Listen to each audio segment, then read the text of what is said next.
السلام عليكم ورحمة الله وبركاته. ازيكم يا حبايبي؟ عاملين ايه؟ يا رب تكونوا بخير. تعالوا يا حبايبي يلا عشان نعمل حاجة حلوة كده.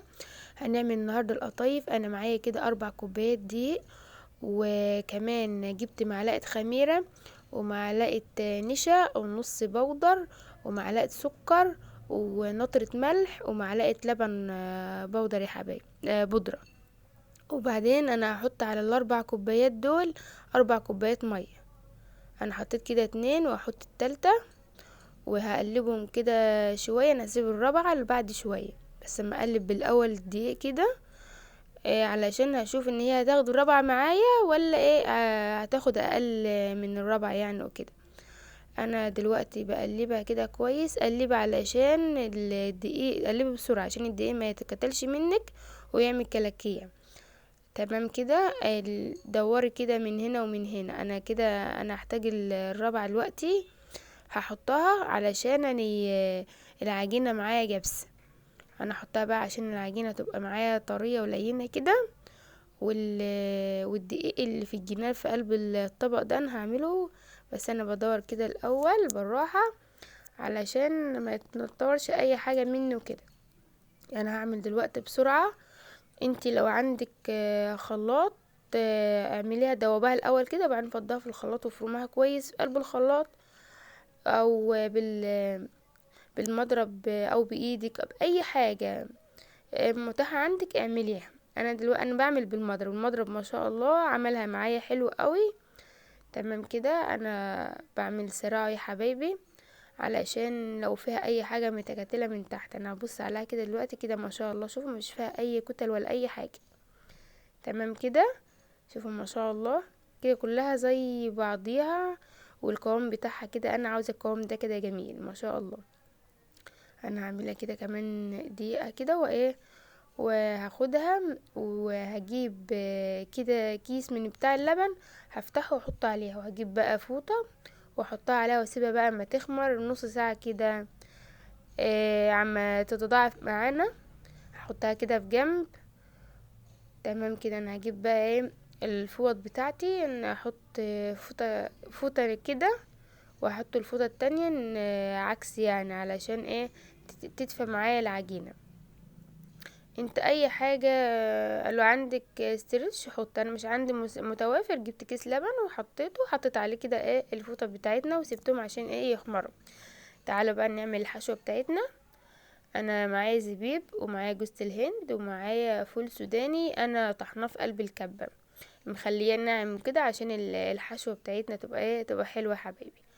انا جبت بولة وحطيت فيها جوز الهند وبعدين الزبيب وبعدين الفول السوداني، واقلب ده كله مع بعضه. تمام كده. نقلبها تقليبه حلوه علشان يبقوا كلهم إيه يعني الحاجات اللي كلها يعني ندوبها ببعض وكده. انا كده خلصت كده المهمة التانية هنسيبها. نيجي بقى نعمل الشربات. المفروض الشربات كنا نعملها الاول، بس انا كده كده مش هعملها الوقت، هسيبها بقى ما تخمر. اما اكون العجينة خمرت ويكون الشربات بتاعي جاهز، عشان انا عاوزة الشربات بتاعي يكون ساقع، ما يكونش سخن، عشان انا هطلعها من الزيت هحطها في الشربات على طول. انا جبت الحلة وهحط عليها 2.5 كوبايات سكر، وهجيب بقى المية بتاعتنا، هحط كده 3 كوبايات مية. اللي هي مؤمن انا هحط 3 كوبايات مية على 2.5 كوبايات سكر، عشان انا معايا عسل جلوكوز هحطها كمان. العسل الجلوكوز لما بتحطيها على السكر، السكر ما بيكرملش منك، ما بيعملش اللون الغامق، بيعمل لون الفاتح كده، الابيض الفاتح. انا مش عاوزه اللون الدهب الداكن ده. حطي معلقه عسل جلوكوز في قلب الميه. ما شاء الله القوام بتاعها بتاع العسل ده بيبقى جميل قوي. تمام كده. وانا هاخدهم احطهم دلوقتي على النار، نقلبها كده كويس شويه.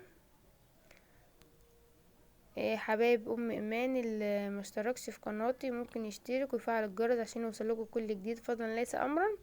انا جبت دلوقتي الشربات بتاعتنا يا حبايبي، حطيتها على النار، وجبت كمان عصرة ليمونة كده هحطها وهقلبهم كويس. انا عاوزة بس ادوب الاول كده السكر بالعسل الجلوكوز كده الاول، وهسيبها بقى اما تغلي، وهجيب كده ظرف فانيليا احط عليها، او لو مش عندك فانيليا كده بواكي عندك السايلة حطي نقطتين.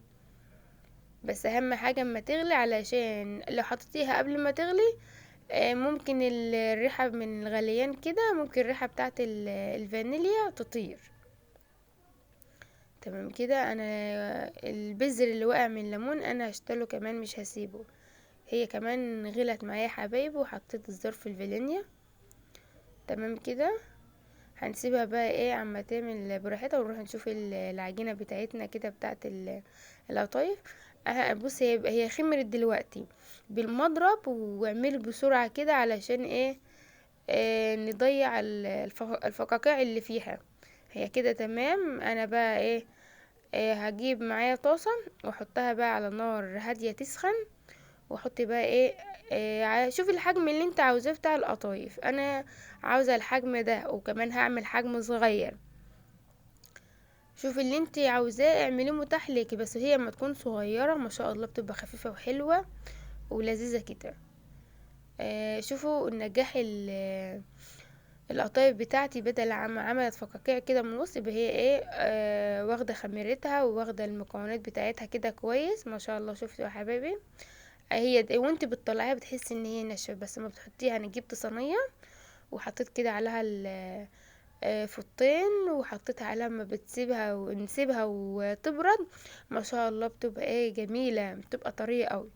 انا هعمل معاكم كم واحده قطايف كده عشان تشوفوا انا بعملها ازاي. شوفوا الحجم بتاعها، دي الحجم بتاعها جميل. شوفوا ما شاء الله. وابو مان ربنا يبارك فيه ويخليهولنا يا رب، اجا يصور عليا، والصراحه كان بيساعدني وانا كنت بعمل فيها. هو صراحه مش كان مصدق ان الطريقه يعني تطلع كده حلوه بجد وكده. كان واقف معايا وكان بيساعدني، ربنا يبارك فيه يا رب. انا اللي كانت بتستوي كنت بطلعها على طول واحط مكانها، علشان انا كنت عامله كميه كده، علشان احنا بنفطر تحت مع حماية وحماتي. قلت اما اعملها وننزل نفطر مع بعض. كده كل كميه كده خلصت كميه القطايف بتاعتنا. وشوفوا انا فردها على الصينيه ما شاء الله. هنجيب بقى الحشوه بتاعتنا ونبدا بقى نحشي. بس انا حطيت دور الاول ورجعت حطيت دور عليها، يعني خفيف. بس انا عامله حسابي ان هي ان انا هحشيها على طول، يعني مش هسيبها. انت لو هتحشيها على طول اعملي زي ما انا عملت. لو انت بتعمليها عشان تخزنها في قلب الفريزر، لازم تعملي عشان تبرد كلها تبقى وحلوه كده. لازم تعملها دور واحد وكده. بس انا قلت ان انا هحشيها. شوفوا الحشوه بتاعتي يا حبايبي ما شاء الله، وطريه جدا جدا. شوف انا اول ما بتك عليها ما شاء الله. شوفوا يا حبايبي. وانا كمان كنت بحمرها ما فكتش مني خالص. اللي انا كنت بشتريها الصراحه من بره. انا كنت بحشيها، وبعد ما احشيها بحس ان هي شققت يعني ناشفه وغايبه وكده. تمام كده. انت ما تعملها في البيت هتوفر ما شاء الله. يعني انا الاربع كوبايات دول نص كيلو دقيق. يعني جبت كيلو دقيق خدت منه 4 كوبايات. قلت اما اعمله اجرب كده الاول الاربع كوبايات واشوف هتبقى عامله علشان امشي على الطريقه دي على طول. انت جربيها ومش هتندمي ما شاء الله، وهتوفر معاكي كتير جدا جدا جدا.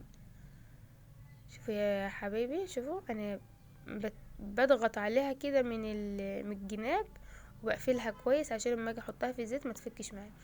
انا دلوقتي انا عملت دول معاكم، وبعد ما هخلص كل كمية الحشوة دي وهرجع لكم تاني يا حبايب قلبي. انا كده خلصت كل كمية الحشوة بتاعة القطايف.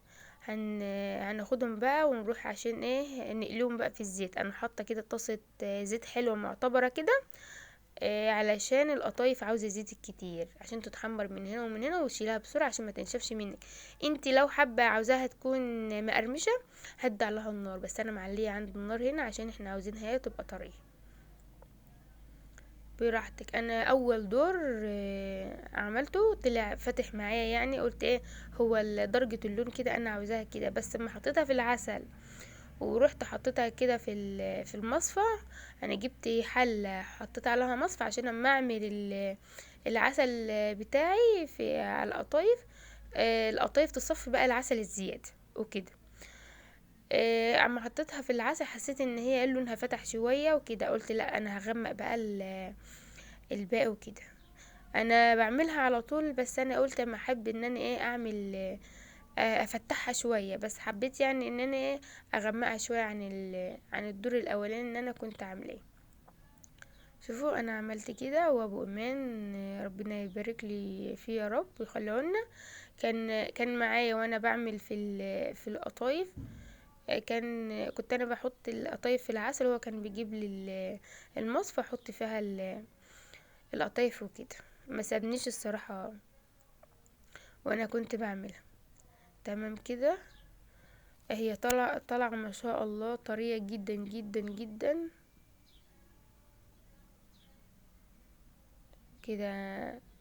تمام يا حبايبي، انا عملت كده القطايف بنحطها في الزيت كده ما شاء الله، وبتاخد لون بسرعة. لو انت مقللة الزيت هتضطر ان انت تقلبه كل شوية ومش عارفه ايه وكده.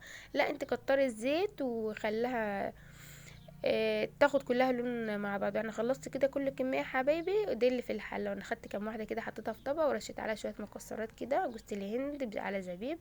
ما شاء الله، ده بقى ايه فيديو حلو وبسيط. مع الف سلامه.